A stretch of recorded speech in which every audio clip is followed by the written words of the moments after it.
Welcome back to my channel. If you're new to this channel, please do well to subscribe, do well to like our video and leave us a comment. Alright, we are going to be looking at a topic today, 0 AC, Argc and Argv. This simply means this Argc here just means argument count, and the Argv is the argument vector.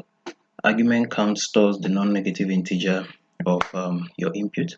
The argument vector, just as the word vector implies, direction, so it just points you to the direction where your input is stored inside your code. A simple application of this is let me use an example. Let's say you want to create an app that you input something and it works with what you have inputted, and then spits out an output for you.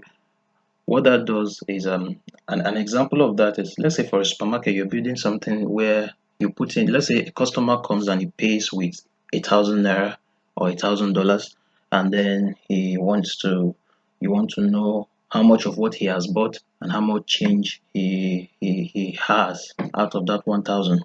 It can just be imputed, and then the thing will compute and it can tell you, okay, from 1,000 this guy paid 1,000, the value of what he bought is so and so amount, then the change that he is required to have is so and so amount. So something like that can be used, is a practical application of what is Argc and Argv, where you can apply them. Argument count, argument vector.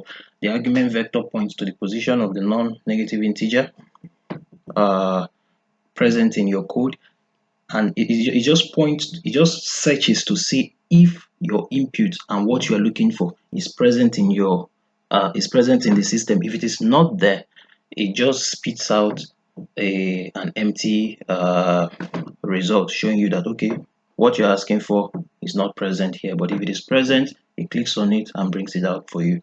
It compiles it and processes it and then brings it out for you the way you want it. That's what the vector does. You will see more application of this in C#. This is just an introduction to C. So we're really not going to go into the breaking down of all of this. You can connect with me on LinkedIn. You can also connect with me on Twitter, where we break down all of these things and how you can apply them in real life.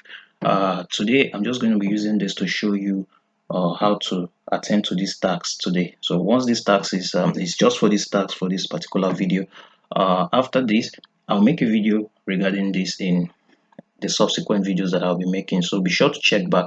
I'll be showing you how all of these things can be applied into real life situations where you can be using them and all of that. So enjoy the basics of it and pass your test. Let's quickly go. These are the resources. Be sure to go through your resources. Be sure to click on them, although they are very voluminous, but be sure to click on the resources and go through them. And I always advise, please don't rely solely on these resources. First of all, it's voluminous. You might not be able to finish all of them. So do well to go online and make your researches with the keywords.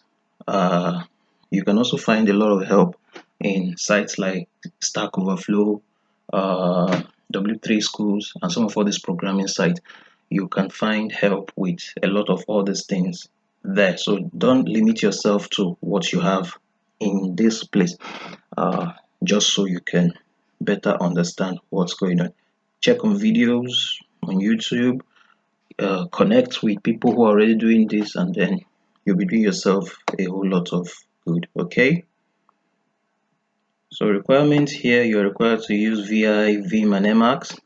You'll be compiling using the GCC compiler. You need to have a readme at the root of your folder.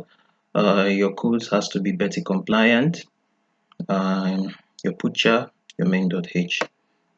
We'll be quick here. So quiz. For those of us that are having problem with the quiz, please you can do well to go through your quiz here. Go through your quiz. These are the answers to the quiz, so that we can go straight into the task. Argument vector, remember what I told you? Argument vector with the value of 2 is talking about this one that is encoded here. This semicolon is 1. This semicolon from here to here is true. So the answer to this is fun.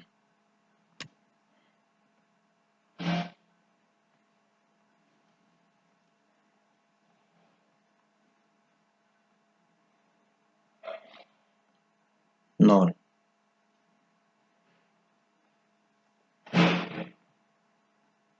This and this.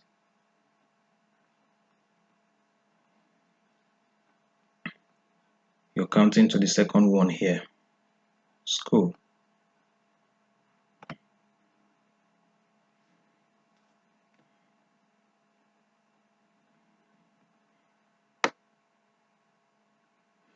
Okay, so that done, we are going to go straight to the task.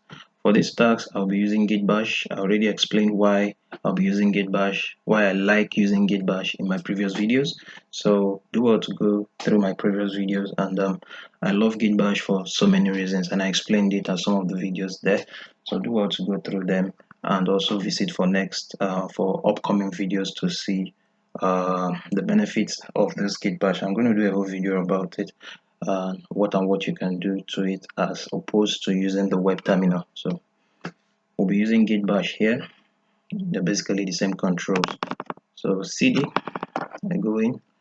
What's the first thing for us to do? Want to solve this task is to make sure you cd into the repository alx. We're cding here into alx low level programming. So we're inside. What's the next thing that we'll need to do here? We need to create this directory 0 times 0a argument count and argument vector. So we'll do mkdir. I paste this. So some of the benefit of git bash, you can paste directly. You can paste directly. You can copy and you paste.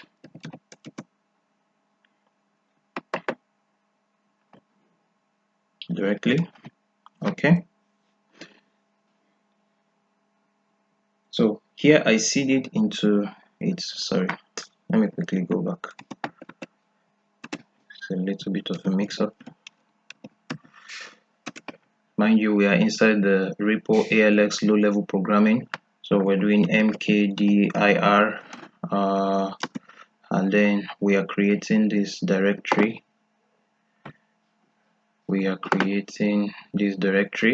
I already have it in my system, so it's going to tell me that the file already exists. But you need to do mkdir to get it. Then you want to cd into that file 0 times 0a.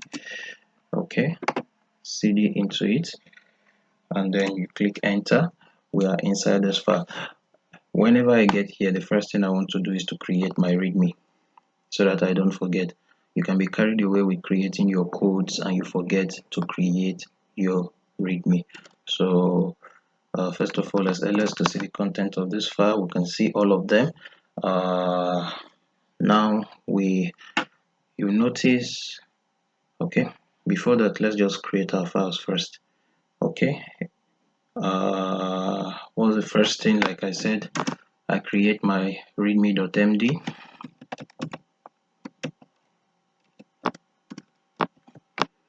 Enter. So you are inside the vi editor right now. So if you want to start editing, what do? You click I. So click I. You can start inserting, editing whatever you want to edit. Okay, in this place I just have solution to task A. That's just what I used as my readme. So I'm done typing. What do? I click escape, colon WQ to write and quit. That's to save and quit. Okay, here we are. Readme is created. So what's the next thing that I want to do here? I want to create this file. since I have my readme there now, I create this file.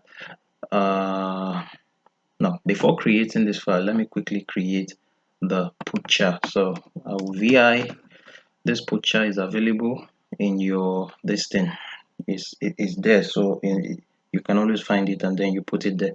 Is a I have a link, a Google link that contains all those codes. So don't worry, you will see all these codes in the Google link that I'll provide. Okay, so the Google link is going to be in the description. So if it's not clickable in the description, because the channel is a new channel and I'm yet to get advanced feature. I don't know why YouTube is taking time. I'm yet to get advanced feature for it. Just check the comment section, you will see it and you can click on it there. It will take you straight to the Google document and you'll be able to see all these codes that I have in this place. All right, so the next thing we'll do is to create our putcher. Vi underscore putcher, okay, .c. This is the content of the putcher, so be sure to have it exactly like this onto the last curly bracket. One mistake people make oftentimes is after the last curly bracket they leave a new line. Sometimes there's no problem, but sometimes it affects your code, most especially in ALX. Betty might not really permit it for you. Also, what's the name? Checker, when it comes, might start finding a problem with you in that place and it will just start throwing up error codes for you. So be sure not to leave any line after your curly bracket so that you won't have problems with any of these things that I've mentioned. So remember, when you enter here, you click insert to insert anything you want to do here. Then you can always save and quit. Press escape colon WQ to save and quit. Okay, there we have it. Next thing, let's start creating these files.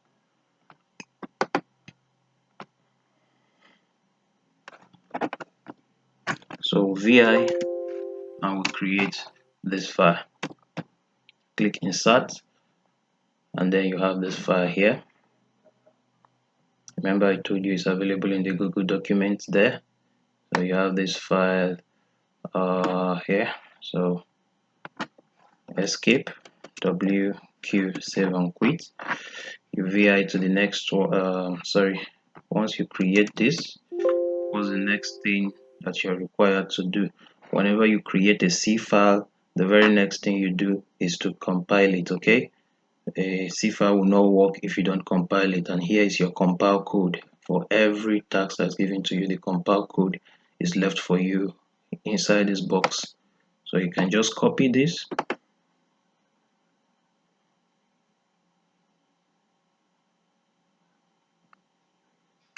and save. Click it here, paste, and then it compiles that code for you. If you look at all this, if you look at this ls that we did here, you see that some of these things are showing in green. This is where they came from. This compile code compiles these files and save the object files. It saves the output, it saves the output inside this name. It saves your output inside this name. My name is, see it here. You are not creating this file. Your compile code is going to generate this file for you. These are your executable files. So this compile code, it compiles your file and saves it inside these executable files. So that's why you see a lot of them here. All your compile code is going to have them. I'm going to be showing you where all these were located. Like I said, I just want to finish this task for you here. Always come back so we can go over the video. Okay, so once this is done, we'll go to the next task. You can check this now. It's don't check it yet because we have not git added and git pushed. I want to git add, git commit, and git push at the end of creating all of this. I don't want that to take our time. I'll git add, git commit, git push at the end of everything. So I'll show you how to do that. So we'll go to number 2. we'll create this file.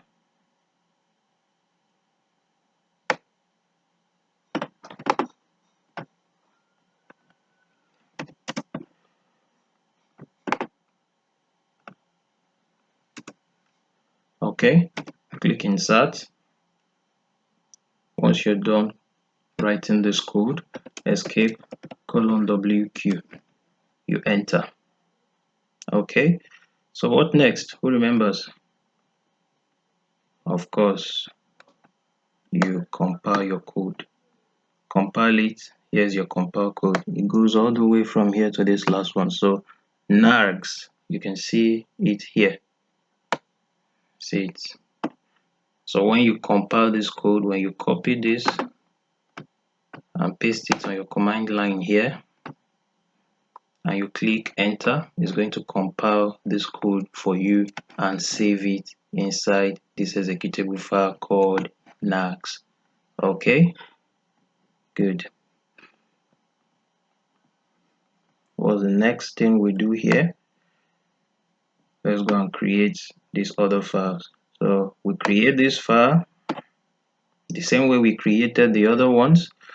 We use the compile code the same way we use the other ones. Okay, this is the compile code. It will save the output. It will save the output in Args. It will save the output in Args as we have it here. Okay, just a moment, please. Sorry, boss. Let me call you back. Let me call you back. Let me call you back. Let me call you back. Okay, sorry about that. So it compiles it there.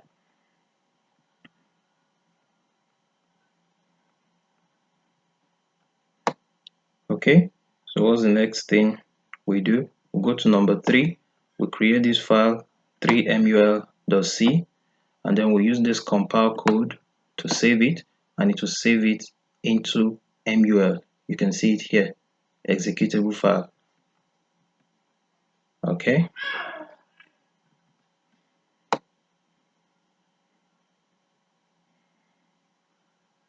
what next? We go to number 4, forAdd.c. forAdd.c, in case you've forgotten, this is how to do it.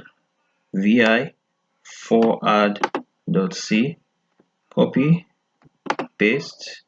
It saves it inside this executable file. This is the, I'm sorry, it takes you into your vi editor, and here we go. This is the code for this. Like I said, it's here. It's here. For see all the codes is here, so be sure to click that link to see it. So please, this is how you copy these codes here. Just some people, I'm getting some messages, some people are saying they don't some of them copied the code wrongly. So copy it to this last curly bracket. If you notice what I did here, I copied from the include standard library.h, okay, and then up to the last curly bracket. You copy and paste it that way. Go through the contents of it and the way that I put it. I'm going to make a video showing you all of this. For now, let's just answer your task, okay? You can see that everything here is what we have here. If you copy very well, it's going to show exactly this way. This is Betty standard, this is Betty compliant, so you won't have a problem when checker is checking your code. Okay, so once you're done editing here, you escape WQ, you save and quit. Who remembers what we're going to do next? Who remembers? You compile. That's true. Compile, and then it saves the output in an executable file called add. So you see it here, it saves it in add. Okay, so we do the same thing for number 5, where we have these are advanced tasks. Okay, this is the advanced tasks. Vi, and then we create this file vi. We'll create this task, paste the c. You see, you click I to insert. This is the code all the way from here down to this place. Okay, so you can see it here as well.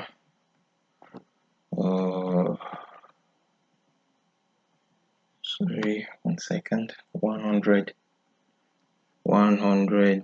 is up here. Okay, so all the way from here to this place. I think I have a little stuff here that I need to correct. I need my curly bracket to be on this line for me. Need my curly bracket to be good on this line. So here we are. Oh, it's there already. So I thought it wanted to try itself. Okay, so what do? We escape, colon WQ, we quit, and here we are. Okay, so like I said, I like to leave no, before that, let's go and compile this code. So compile the code using this GCC compiler, and then it saves the output in change. So our executable file is going to be change. We'll click and enter. So we're going to save it in change. Okay, so what next? The next thing I'm going to do here is to git add, git commit, and git push. Like I said in my video, if you've been following, I like to do everything in one line. Git add dot, use the ampersand, git commit with an M. I like to use updated as my commit message. Okay, close it. I use my ampersand, double ampersand again, and then I git push, all in one line. So once you do this, I created some files that are untracked while I was doing all of this. I already did my git add, git commit, and git push, but I created some files and I made some adjustment. That's why I'm getting these errors here. But in your own case, it's not nothing is added in my distance. Why? Because there are no changes in some of the files, but there are some files that are double created in my stuff here. So that's why I'm having these untracked files. So it's not going to push directly, but in your case, if you do it exactly this way that I did it, it's going to git push into your GitHub repository. So once you do this and you are here, you are good to go. So let me know if this works for you. Like our video, comment, and please do well to subscribe. Everything should work correctly if you followed exactly the steps that I gave you in this video. It's going to check your code 100% and you're going to get the full marks. So thank you very much for stopping by.